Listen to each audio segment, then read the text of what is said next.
Green Arrow 47, which I think is the final issue by Julian and Shawna Benson, and then we have art by Jermaine Peralta. So this is the end of this whole citizen thingamajig, where Oliver's been kidnapped. That happened at the end of the last issue, and he's been broadcast on TV. So Dinah dresses as Green Arrow to come and save him. So it looks like Green Arrow saving Oliver. And that's pretty great. It's pretty great because I want to give them credit because I saw the variant cover just as I was getting out of the book, and I thought, oh, that's a nice idea, her having the arrow and like the hat, and I'm like, but I'm just conditioned to assume that the covers have nothing to do with what's in the book. Right. But It's then, a variant cover. yeah, but then she actually dressed up as Green Arrow, and I was like, oh, okay, that's fun. And I actually just happened to see on Twitter earlier today, Otto Schmidt, someone requested that because of this that he draw Oliver as Dinah, so that was always fun too. So A-okay with that.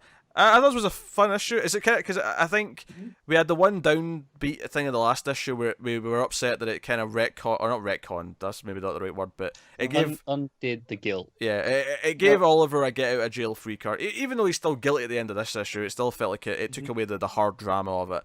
But this was just the final kind of action conflict of the arc.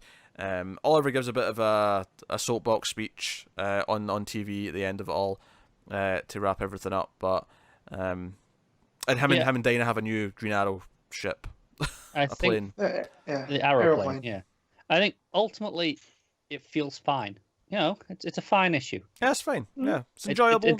It doesn't do anything that exciting. It kind of goes, okay, here's defeating the villain. Here's the lesson. Yeah, I think the fun part is the banter between Oliver and Dinah as she's dressed as him is just because she's like, "Oh, take off your clothes," and she's like, "Well, I mean, I don't know if it was a good place." That first few pages, whatever it is definitely the best part of the issue. Yeah. Yeah.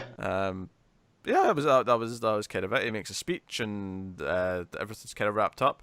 And obviously, this wasn't meant to be the end of the run. I'm sure the aeroplane was going to feature heavily in this run from the Bensons, probably, if they were going to continue, but. Here we are at the end, so this is just kind of what it is. And the art's solid, as it's been the last few issues.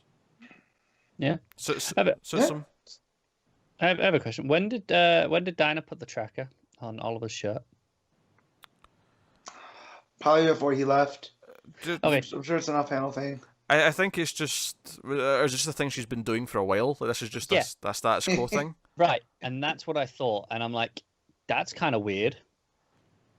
Just I'll be able to track you wherever you go. Does it make sense in the context of when he went missing towards the end of Percy's run? Yeah.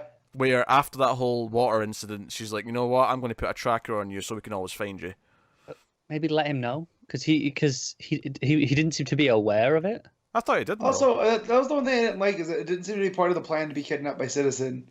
Like we kind of thought that maybe. That's where it was going. Yeah, I think we thought that this was intentional at the end because it was such an obvious thing. Yeah. They don't really say one way or the other though, so I'm just going to assume it still was the plan. They just don't mention it.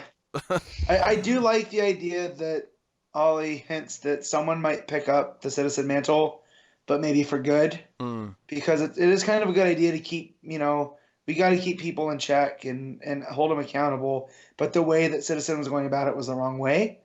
And there's kind of that flash to the person in their room, So I kind of like that idea that Citizen showing up later as someone else with a different intent. Yeah. Yeah, the Oliver's line is good idea putting a tracker on my shirt button down. So he could have known before this. This could have been something that he was aware of before. Fair enough. Yeah. Yeah. No, it was an enjoyable issue. I don't have a whole lot to say about it. There's a bit of an epilogue where he's talking about doing the right thing for Roy's memory, doing the right thing for himself. I like how it ends with Dinah, because it feels like it's building up to for himself, like that'll be the final thing, but he actually puts her last as if she's more important than he thinks himself is.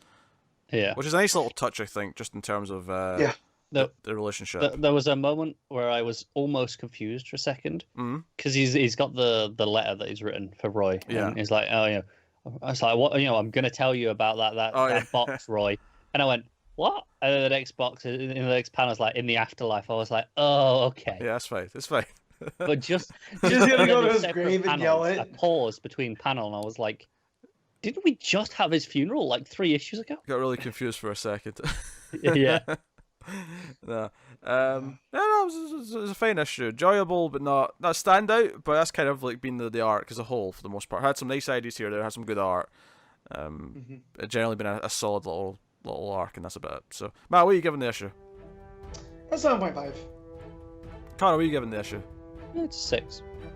I'll go with 7. I guess I'm splitting the difference.